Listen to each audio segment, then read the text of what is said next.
So today I'm at the Hicks Cemetery in Pennfield, Michigan. It's also known as the West Pennfield Cemetery. It's on the north side of Battle Creek, and I'm going to explore some history. So come along and join me. To locate this cemetery, you would travel north on Highway M66, also known as Capitol Avenue Northeast. The cemetery grounds are on both sides of the roadway. I am today in the western portion of the cemetery, which is the older section.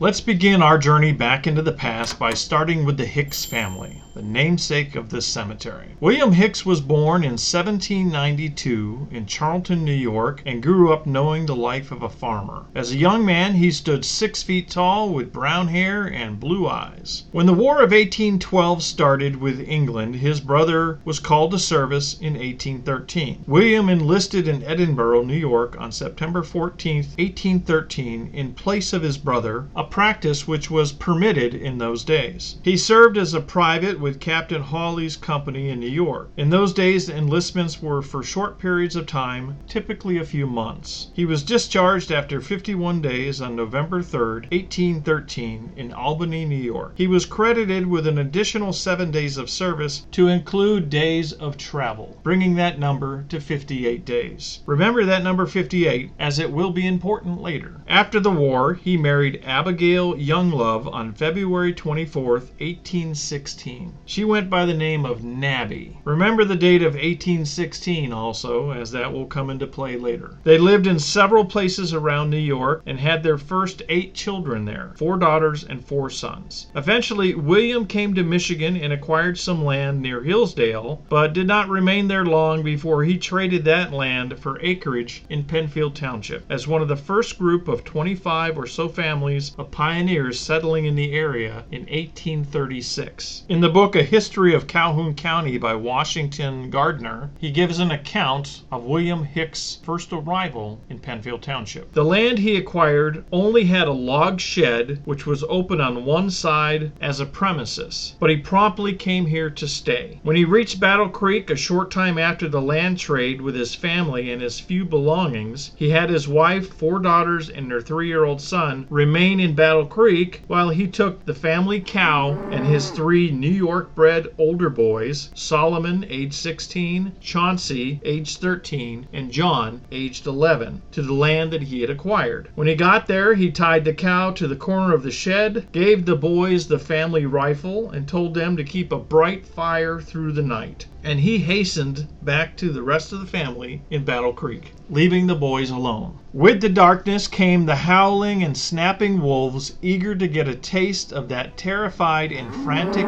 cow and the hardly less frightened boys. The boys soon discovered the gun could not be made to shoot, but somehow they kept the wolves at bay and the cow from breaking away until daylight. You want to bet that was one of the longest nights of their lives? The first school in Pennfield Township was taught in the spring of 1838 by William and Nabby's oldest child, Lucy Hicks. The school was held in a log house on the farm of John Wolfe. The first permanent schoolhouse was named Cobblestone from the material of its construction, and that was built in 1849 and remained a useful fixture in the community for almost a century. In 1839, the Hicks had their 9th child, a boy named George. On March 3, 1855, Congress passed a law where the federal government provided bounty land for those who served in the Revolutionary War, the War of 1812, the Mexican War, and Indian Wars between 1775 and 1855 as a reward for their service.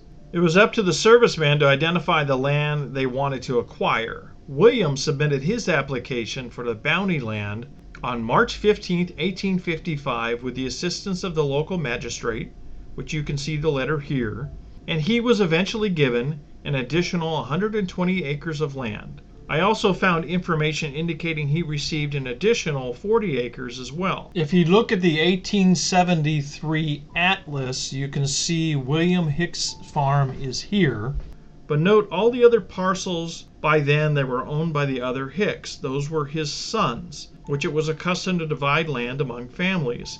Solomon Hicks at that point owned the land adjacent to the cemetery. Solomon would eventually move to the state of Washington and reside in the town of Walla Walla. When he passed away in 1901, his obituary was run here in Battle Creek, and it gave some interesting insight into the Michigan of his youth. He described his travels from New York when he was 14, going by way of the Erie Canal to Detroit, and then the rest of the way by a team of horses. He told how they lived in the slab shanty with a straw roof for about 6 weeks when they first arrived, while a substantial log house was being built. He said no matches were used at that time and that they had to often walk 2 miles to the next neighbor's house to get live coals if the fire went out. He said that deer and wolves were common back then, and that there were many thrilling escapes of family members from the jaws of the latter animal in those days. He described that much of his childhood was spent clearing land, cutting down trees and grubs to develop the farmland. Congress eventually passed a law that became known as the Act of 14 February 1871, which granted pensions to surviving soldiers and sailors who had served 60 days in the War of 1812 and had been honorably discharged, or to those that had been personally named in any resolution by Congress for specific service of less than 60 days. The widows of such soldiers and sailors were eligible for pension provided the marriage had taken place before the Treaty of Peace was ratified on 17 February 1815. William submitted an application to the Department of the Interior for a pension. Here's some of the paperwork on that. He initially was denied with the statement that they could not verify that he had served. With the help of local magistrates, he wrote additional letters to demonstrate that he had, and cited the names of other soldiers that he served with, as well as his commanding officer. Eventually, his records were found, but they denied him his pension because he had only served 58 days, and 60 days were required.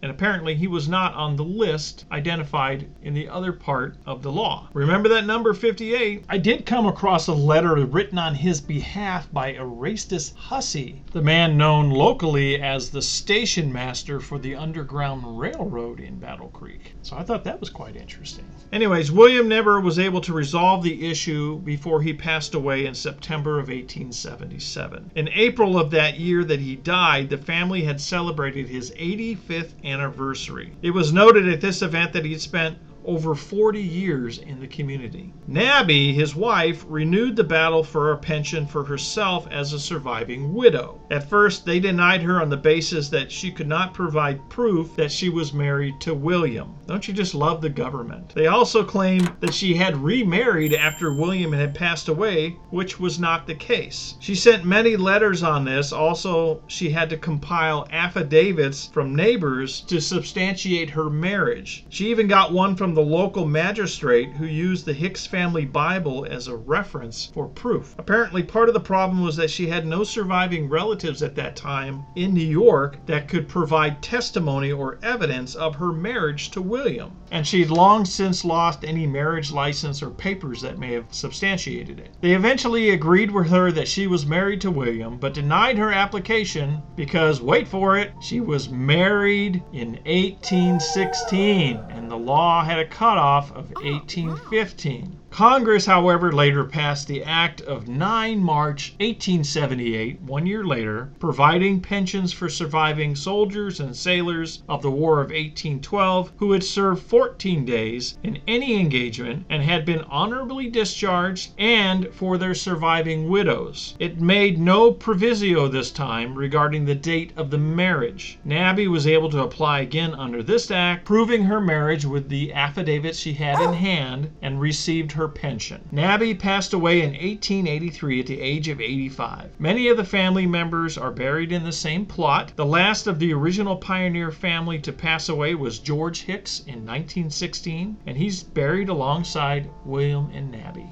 The cemetery is named after the Hicks family. I was not able to determine the exact year it was established. However, in 1859, a new law required each township to make provisions for burials, so it couldn't have been any later than that. Let's now visit one of the most interesting monuments in this cemetery, the family plot of the Mackenzies, where there stands a tree-like sculpture with a rope and an anchor wrapped around the trunk. There's also a scroll, but whatever whatever was written on the scroll has long since faded. Alexander Mackenzie owned a 109-acre farm off of St. Mary's Lake Road. He was originally born in Scotland and settled in Michigan somewhere prior to 1870 in the Pennfield area. He passed away in 1897 at the age of 50 from paralysis. And I presume that he is represented as the anchor of this family. I was able to determine that he was a Civil War veteran by finding a notice that he received a Civil War pension in the newspaper. In tracking him down in the 1894 Civil War census of soldiers and sailors, he's listed as a pensioner, but his name is misspelled, which often happened in those days. He served in Company G, 6th Regiment in the Michigan Cavalry. I came across a mention of him in the newspaper in 1888, and it was part of these little social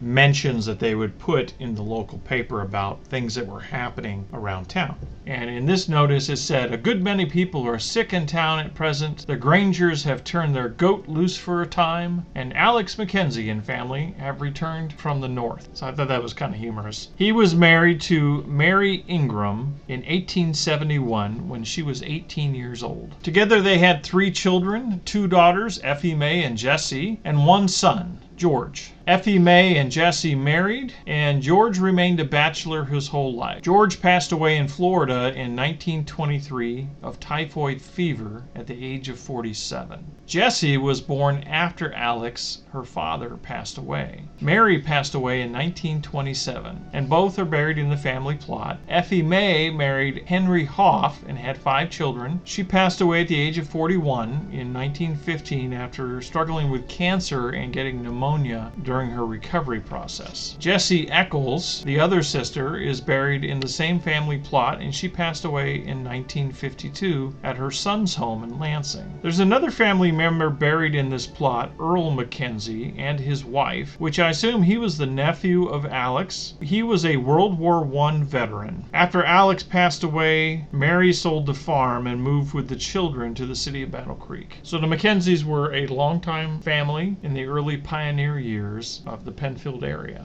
I wanted to briefly interrupt to say thank you to everyone who's been a subscriber to my channel and has offered me encouragement as I've been on this journey. If you like the work that I do here and would like to support the channel, in the links in the description below, you can set up a direct donation or a reoccurring donation through my LibrePay account. I also have a merchandise store where you can get great designs like my new Explore Michigan, Explore History hoodie, which is my favorite. My dog Blue was born on Valentine's Day, so now through his birthday you can get an extra 15% off by using the offer code VALENTINE. Don't thank me, thank Blue. Now let's get back to some more history. John V. Kuhn has a very unique gravesite in this cemetery. He has a headstone, and there's another stone arch over the headstone, which of course sparked my curiosity as to who he was. He died on September 4th, 1890 at the age of 72 from heart disease, and not much else was written about him in his obituary. His headstone makes note of the 13th Michigan Infantry Regiment. So I researched a little bit into what role he may have served with this regiment during the Civil War. The 13th Regiment saw a lot of action from 1862 to 1864, including the Battle of Shiloh, the Battle of Stones River, the Battle of Chickamauga, and the Siege of Chattanooga. When I looked up his pension records, I could see that he was listed here as having lived in Battle Creek, and I further checked his soldier details, and I was surprised to discover that his rank going in was a fifer, and his rank when he mustered out was a musician. So I thought that was pretty interesting.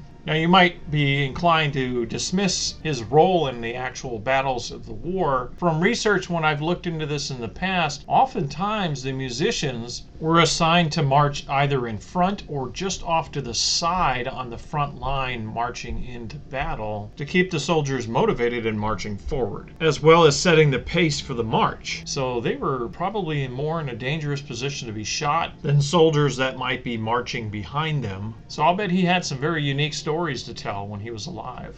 Calvin White was born in Onondaga County, New York in 1819 and came to Michigan in 1837, making the entire journey in a wagon. He was the first to establish a home in Assyria Township. Through hard work, he prospered as a pioneer, constantly increasing his acreage to where at one point he owned over 700 acres. He eventually reduced his land holdings to around 300 acres and lived in the Pennfield Township area. He was married in 1844 to Pamelia Chapin, who died in 1852. By that time, he was the father of 4 children. He married Hannah Briggs in 1853 and became the stepfather to her 2 sons. One of the stepsons, Nathan Briggs, became an attorney and was well known for his service in most of the important civil and criminal cases tried in the state of Michigan from about 1870 until his death in 1914. At one time, he was the U.S. District Attorney for Calhoun County. The other stepson was George Briggs,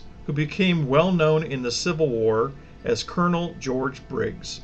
After the war, he became a successful and avid art collector in Grand Rapids, as well as a well-known private art dealer. He died in 1912. An interesting side story in this is that when Nathan Briggs passed away in 1914, he left $5,000 in cash to his housekeeper, as well as his home and 2 paintings from the collection of his brother George that were worth an unknown sum, expected to be in the several thousands of dollars. He then left the balance of his estate to his daughter in Indiana and his son Harold Briggs, whom at the time of his death was described as whereabouts unknown. Calvin White has a prominent monument in Hicks Cemetery, and both of his wives and many of his other family members are buried in the same plot. He passed away unexpectedly in March of 1903 after eating an evening meal.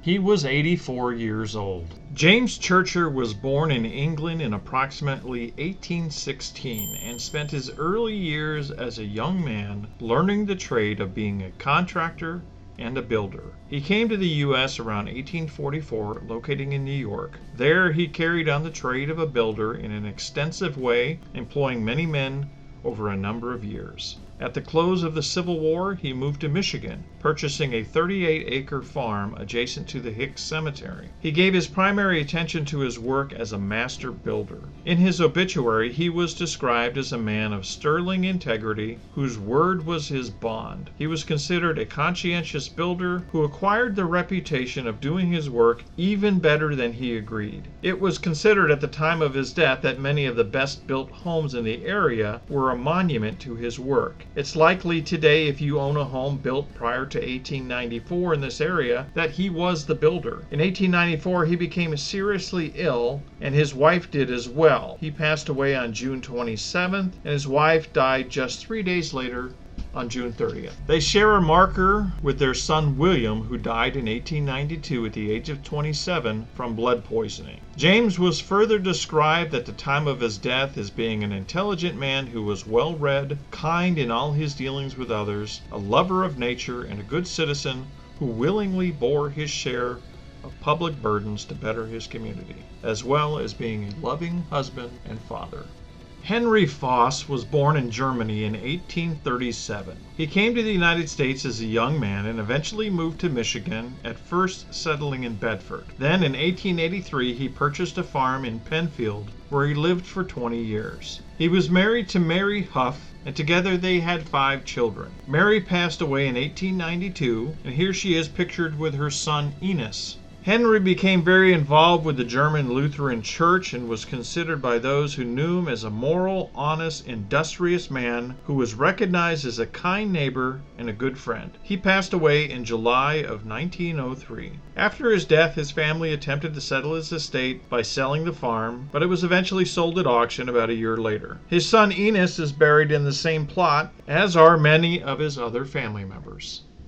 This final story I'm going to cover is about one of the most successful and prosperous pioneers during his day. William Fonda was born in Columbia County, New York in 1805. He immigrated to Michigan in 1833, taking up residence in Bellevue as one of the earliest pioneers in the area. When he arrived, there was not even a single framed dwelling in Eaton County. He worked hard as a laborer and eventually acquired a 320-acre farm in Pennfield Township, which was previously owned by a man named Albert Smith, according to A History of Calhoun County, who had originally purchased the land from the government in 1831, but had never lived there. William was a hard worker and possessed a wonderful business talent and toiled for many years overcoming rough knocks as a pioneer until he eventually acquired a handsome fortune. His farm was considered to have been the best in Calhoun County in his day, upon which he built a home in 1857. He was the first to burn lime in Calhoun County, which one use in those days was a disinfectant for the treatment of manure. Lime is also used to improve pH levels in the soil for planting. It was said in his obituary that William Fonda in the days of his prime was the most prosperous man in Calhoun County, who owned more fine horses, sheep, and cattle than anyone else in either Calhoun County or even Eaton County. He was married to Lauraette Avery, and together they had 8 children. There was an anecdote about her in Washington Gardner's book that described an early pioneer experience that she had that apparently had become quite a popular tale in its time. It reads, "It is told by Mrs. William C. Fonda, one of the settlers of 1836, that she was left alone of an early evening in their unfinished log house, the door not having been hung, but only temporarily set in place. The colonel had that day slaughtered a supply of meat. Happening to look out, Mrs. Fonda was startled to see a horde of Indians waiting near, evidently attracted by the meat within. She cautiously moved the door and reached for the axe standing just outside, when the door fell to the floor with a tremendous noise. The Indians vanished as by magic and were seen no more." If you ask me, I think she missed a great opportunity to make some new friends and have a barbecue at the same time. William Fonda over the years had become a colonel in the state militia. There's mention of him in Bernice Bryant Lowe's book Tales of Battle Creek, where he was in a grand parade procession on the 4th of July in the village of Battle Creek in 1841. The parade was headed up by a popular local band, complete with 6 strong fiddlers seated on the top of a lumber wagon, when the whole procession was halted by Colonel Fonda because they had forgotten to have someone standing up there waving the American flag with them. So everybody scrambled and got someone up there with the stars and stripes, and the fiddlers started playing Yankee Doodle, and the parade was off. William Fonda was eventually promoted to Brigadier General. Lauraette passed away in 1875, and through the many vicissitudes of life and fickleness of fortune, at the time of his death, William Fonda was practically a poor man. He died from heart disease in 1885, no longer owning the farm and living with his son in Battle Creek. So that's going to do it for today's journey through history at Hicks Cemetery. I hope you enjoyed it. If you liked today's video, please take a minute to hit the like button, subscribe to the channel, and share the video with others, and leave me a comment. Tell me what you thought. Thanks for watching. See you next time.